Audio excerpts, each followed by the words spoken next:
भगिनी निवेदिता भारत के प्रति समर्पण की गाथा। 28 अक्टूबर 1867 को आयरलैंड में जन्मी मार्गरेट एलिजाबेथ नोबल को इतिहास आज भगिनी निवेदिता के नाम से जानता है। साल 1895 में मार्गरेट एलिजाबेथ के जीवन में सबसे बड़ा बदलाव आया। दरअसल उन्हें एक निजी संगठन द्वारा एक हिंदू योगी का भाषण सुनने के लिए बुलाया गया था। यह योगी कोई और नहीं बल्कि स्वामी विवेकानंद जी थे। वो स्वामी जी के भाषण से इतना प्रभावित हुई कि उन्होंने भारत आने का निर्णय कर लिया। प्रिंसेस हॉल में स्वामी विवेकानंद जी का व्याख्यान चल रहा था। मार्गरेट ने उनसे मुश्किल और घुमावदार प्रश्न किए, जिनका उत्तर सुनते ही उनका मन स्वामी जी की ओर आकर्षित हो गया। यही वो पल था जब मार्गरेट ने भारत को अपनी कर्मभूमि बनाने का निर्णय लिया। 1898 में भगिनी निवेदिता भारत आई। 25 मार्च 1898 को स्वामी विवेकानंद जी ने उन्हें ब्रह्मचार्य व्रत में प्रवेश कराया। दीक्षा के समय स्वामी विवेकानंद ने उन्हें नया नाम निवेदिता दिया, जिसका अर्थ होता है समर्पित, और बाद में वह पूरे देश में इसी नाम से विख्यात हुई। अपने नाम को भगिनी निवेदिता पूर्ण रूप से सार्थक बना दिया। स्वामी विवेकानंद से दीक्षा प्राप्त करने के बाद भगिनी निवेदिता ने कोलकाता के बाग बाजार में निवास करना शुरू किया, जहां उन्होंने समाज में क्रांति का बीज बोने वाले एक विद्यालय की स्थापना की। यह विद्यालय विशेष रूप से लड़कियों के लिए था, जो उस समय भारतीय समाज के लिए एक साहसिक कदम था। भगिनी निवेदिता ने न केवल लड़कियों को शिक्षा का महत्व समझाया, बल्कि उनके माता पिता को भी प्रेरित किया ताकि वे अपनी बेटियों को विद्यालय भेजने के लिए प्रोत्साहित हों। विद्यालय के उद्घाटन का ऐतिहासिक गौरव स्वयं रामकृष्ण परमहंस की अर्धांगिनी माँ शारदा को प्राप्त हुआ, जो अपने स्नेहपूर्ण आशीर्वाद से इस शिक्षा संस्थान की नींव को और सुदृढ़ बनाने में सहायक हुई। भगिनी निवेदिता के इस प्रयास ने समाज में एक नई चेतना का संचार किया और महिलाओं के उत्थान में महत्वपूर्ण भूमिका निभाई। भगिनी निवेदिता ने वंदे मातरम प्रार्थना के रूप में बच्चियों में राष्ट्रवाद की भावना को रोपित करने का क्रांतिकारी काम किया। 1899 में जब प्लेग ने कोलकाता को घेर लिया, भगिनी निवेदिता ने अपनी जान की परवाह किए बिना लोगों की सेवा की। वे सड़कों से कचरा उठाती, युवाओं को प्रेरित करती और रोगियों की देखभाल में लगी रहती।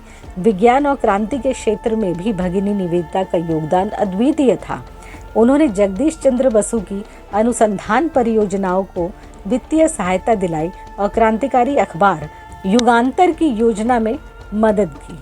भगिनी निवेदिता क्रांतिकारियों के संगठन को एकजुट करने के प्रयास में भी शामिल थी। बंगाल विभाजन के विरुद्ध उन्होंने खुलकर आवाज उठाई और देश विदेश में क्रांतिकारी गतिविधियों का समर्थन किया। अपने शिष्या के हिंदू धर्म के प्रति समर्पण और अनुरक्ति से प्रभावित होकर स्वामी विवेकानंद जी ने भगिनी निवेदिता को आशीर्वाद स्वरूप अंग्रेजी में एक कविता लिखी थी, जिसका भाव कुछ इस तरह का था। माँ का हृदय, वीर की दृढ़ता, मलय पवन की मधुता, ज्वलंत आर्यवेदी की पावन शक्ति और मोहकता, ये वैभव सब अन्य और जो जन्मे स्वप्न बने हो, तुम्हें सहज ही आज प्राप्य हो। निश्चल भाव हो भारत के भावी पुत्रों की गूंज, तुम में वाणी मित्र सेविका और बनो तुम मंगलमय कल्याणी। स्वामी विवेकानंद की प्रखर देशभक्ति और मातृभूमि के प्रति उनकी अनन्य व्यथा से प्रेरित होकर अनेक साधक उनके मिशन से जुड़े, जिनमें भगिनी निवेदिता का स्थान सर्वोपरि और विशेष था। सत्य की अन्वेषक भगिनी निवेदिता की आध्यात्मिक और भौतिक जिज्ञासाओं का समाधान स्वामी विवेकानंद के सानिध्य में मिला, जो उन्हें उनके जीवन में वास्तविक लक्ष्य की ओर अग्रसर करने में निर्णायक साबित हुआ। उनकी तेजस्विता, वाग्मिता और गहन बौद्धिकता का अद्वितीय मेल भारतीय समाज के उत्थान में प्रेरणा स्रोत बना। विवेकानंद जी की मानस पुत्री के ही रूप में नहीं, बल्कि एक जागरूक और दूरदृष्टि संपन्न समाजशास्त्री के रूप में उन्होंने भारतीय सामाजिक, सांस्कृतिक और राजनीतिक विमर्श को सशक्त रूप से समृद्ध किया। विदेशी होते हुए भी भारतीय संस्कृति, धर्म, कला और समाज के प्रति उनका दृष्टिकोण स्वच्छ, विश्लेषणात्मक और निर्भीक था। निवेदिता ने पूर्वाग्रहों से मुक्त होकर भारतीय समाज का गहन अध्ययन किया और निष्कर्ष प्रस्तुत किए जो न केवल मौलिक थे बल्कि उन अनदेखी शक्तियों का भी विश्लेषण करते थे जो भारतीय समाज के बाहरी स्वरूप के पीछे सक्रिय थी। उनके ये दृष्टिकोण आज भी भारतीय समाज को समझने और उनकी आत्मा को पहचानने के लिए अनिवार्य माने जाते हैं। भगिनी निवेदिता की इस गहन अंतर्दृष्टि ने उन्हें केवल स्वामी विवेकानंद की शिष्या ही नहीं बल्कि भारतीय चेतना का सच्चा संवाहक बना दिया।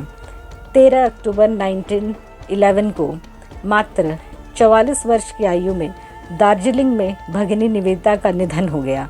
उनके स्मारक पर लिखा है, यहाँ भगिनी निवेदिता विश्राम करती हैं जिन्होंने भारत के लिए अपना सब कुछ समर्पित कर दिया।